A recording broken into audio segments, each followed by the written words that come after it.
The councillors were elected on the programme of the Labour Party, but they're carrying out the cuts which have been laid down by the Conservative government. These austerity measures, as we've said, are going to completely destroy all our local services.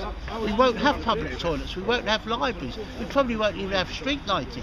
The idea of building a new civic centre in Hadley is madness, because to do that they've had to borrow millions of pounds, which will be a burden on the local taxpayers for many years to come. It's affect the budget in the next few budgets to come. So. Yeah, and it's absolutely not necessary.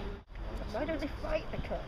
They've supported it. Like, we voted for them, and they're not serving our interests, our needs.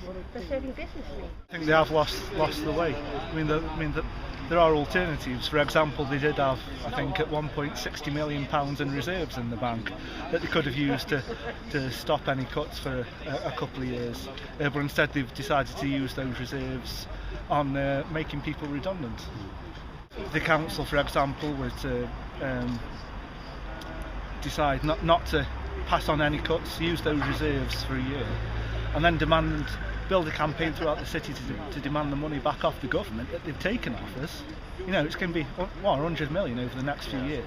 If they demanded that money back, and that could start a chain reaction throughout all the other councils throughout the city. There's been a lot of hand-wringing, a lot of sorry faces, but absolutely no action. I do work for the council myself. I work in daycare, and so currently we're under consultation to be closed or privatised.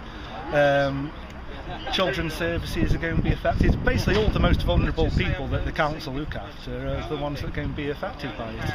Well, yeah, from the little girl here, we're just going to effectively have a bare bones council. They're going to, where all the services are going to be privatised to the lowest bidder, essentially. You know, I don't want to consider what that's going to be like, to be honest with you. It's going to be a rant.